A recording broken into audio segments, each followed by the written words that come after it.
नमस्कार दोस्तों, मेरा नाम दीपक है और मैं आया हूं केवीएस से जुड़ी बात करने। केवीएस को लेकर मैं देख रहा था पिछले एक दो दिन से काफ़ी हलचल तेज हुई है या फिर लोगों ने बहुत बैक टू बैक वीडियोस डालने शुरू करे हैं। तो केवीएस वैकेंसी का सच क्या है या क्या उसमें से निकल के आना है, और मैंने पहले भी कुछ बातें करी थी वैकेंसीज को लेकर, तो देखते हैं क्या है इसके रिलेटेड। तो दोस्तों, केवीएस को लेकर जो मैं कह रहा था, मैंने बोला था कि केवीएस की वैकेंसी का बहुत रिसेंटली तो अभी कोई चांस ऐसा नहीं दिख रहा है। जैसे कुछ लोग बोल रहे हैं कि दिसंबर में ही आ जाएगी या जनवरी में आ जाएगी। मेरे को तो ऐसा कोई दूर दूर तक चांस नजर नहीं आ रहा है। आ जाए तो देखिए, उससे बढ़िया कुछ नहीं है। हम तो चाहेंगे कि कोई भी वैकेंसी जो है वो जितनी जल्दी आ जाए उतना बढ़िया है ना। लेकिन जो केवीएस को लेकर दावे किए जा रहे हैं कि दिसंबर में आ रही है, या फिर अगर मैं बात करूं तो वैकेंसी जो है वो आपकी फरवरी तक आ जाएगी, तो मैं और उसके पीछे जो है वो ट्रांसफर नोटिस जो है बार बार दिखाया जा रहा है। मैं आपको थोड़ा सा लेके चलता हूं। देखिए, पहले तो एक चीज ध्यान रखिएगा, ये भी आप लोग देख ही रहे होंगे। धर्मेंद्र प्रधान हमारे ह्यूमन रिसोर्स मिनिस्टर हैं, ठीक है, हमारे जो है एचआरडी मिनिस्टर हैं, तो इन्होंने क्लियर करा है कि क्योंकि एनटीए का रिकॉर्ड जो है वो बहुत ही पुअर रहा है। मतलब इतना कहते ना, एग्जाम लीक वाला साल माना गया 2024 जो है, और बैक टू बैक एग्जाम जो है वो लीक हुए, जिसमें से एनटीए के कराए गए एग्जाम जो है वो सबसे ज्यादा उनका जो है वो कंट्रीब्यूशन रहा लीक को लेकर। और इससे सरकार की इमेज बहुत ज्यादा खराब होती है कि बच्चा एग्जाम देने जा रहा है। यूपी पुलिस का एग्जाम दोबारा कराना पड़ा है आपको। अगर मैं देखूं तो जितने भी और एग्जाम थे, केवीएस को लेकर बात हुई थी कि वो लीक हुआ, ऑल्दो उसको मतलब री एग्जाम नहीं कराया गया। उसके बाद जो है सबसे बड़ा आपका नेट का एग्जाम जो है उसको री कराना पड़ा।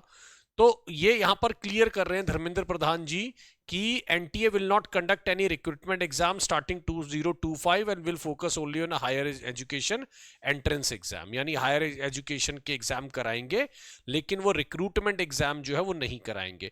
तो इसका मतलब हमारे पास जो एनटीए रिक्रूटमेंट एजेंसी थी एग्जाम कराने के लिए, अभी फिलहाल वो नहीं है।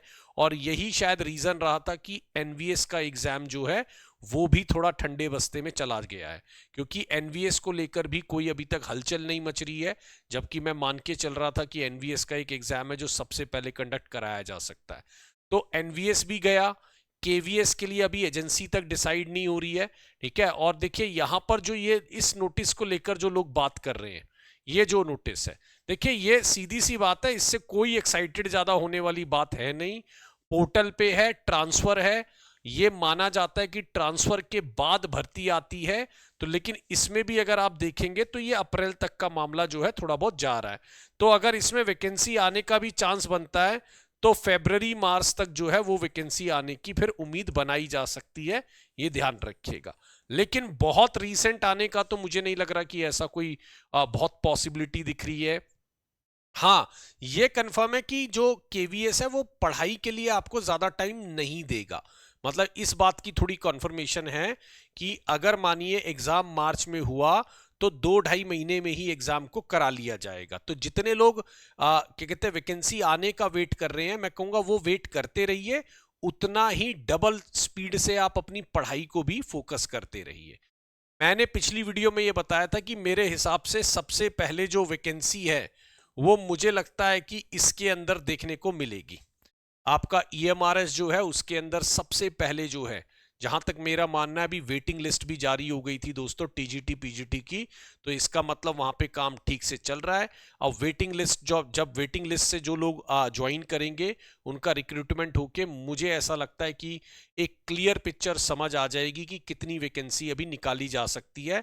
आपने देखा भी था कि ईएमआरएस को लेकर मीटिंग्स भी हुई थी स्कूल प्रिंसिपल्स की, उनसे डेटा भी मांगा गया था कि आपके स्कूल में किस किस की कितनी रिक्वायरमेंट है।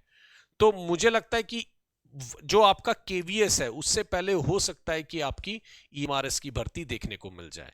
तो ये थोड़ा सा इसको लेकर बहुत हाइप क्रिएट हो रहा है कि ये केवीएस की कोई भी नोटिस आता है तो उसको लेकर फिर एक हाइप सा क्रिएट कर दिया जाता है कि भर्ती आने वाली है। इस नोटिस से तो कुछ ऐसा बहुत ज्यादा कुछ क्लियर नहीं लग रहा है ना, कि कोई ऐसा भर्ती है। सीधी सी बात है, opening of online transfer portal, ठीक है, ये 15 जनवरी को खुलने वाले हैं, है ना। During March verification of data, यानी मार्च तक तो यही चलेगा। कौन ज्वाइन करेगा कौन नहीं ज्वाइन करेगा, कहाँ कहाँ किसके ट्रांसफर होंगे, कितना क्या होगा, तो ये सब तो अभी आपका मार्च तक जाने वाला है।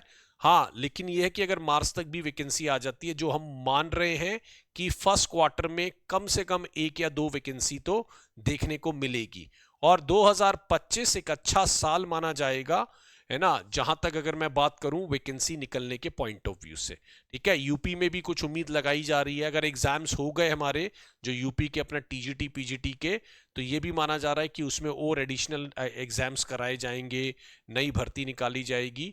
ऑल्दो कई बार बहुत नेगेटिव एटीट्यूड लेके चला जाता है इन भर्तियों को, लेकिन मैं फिर भी कहूंगा हमें, हमारे पास कोई और ऑप्शन है नहीं।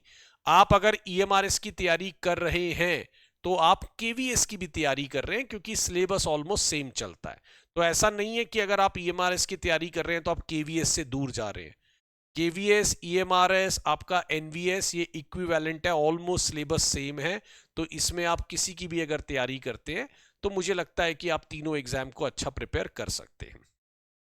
तो दोस्तों तैयारी आप बस करते रहिए, है ना। हाँ, हमारे साथ भी जुड़े रहिए। मैं आपको 10:30 बजे इंग्लिश पढ़ाता हूँ, आप मेरे साथ 10:30 AM आ जाइए, है ना। हाँ जी, यूट्यूब पर मैं 10:30 बजे, जुड़िए मेरे साथ। और कोई भी व्यक्ति हो, यूपी टीजीटी के नाम से वहां पर आपको दिखाई देगा, बट अगर आप किसी और एग्जाम की भी तैयारी कर रहे हैं तो भी आप मेरे साथ जुड़ सकते हैं 10:30 AM यूट्यूब पर, राइट।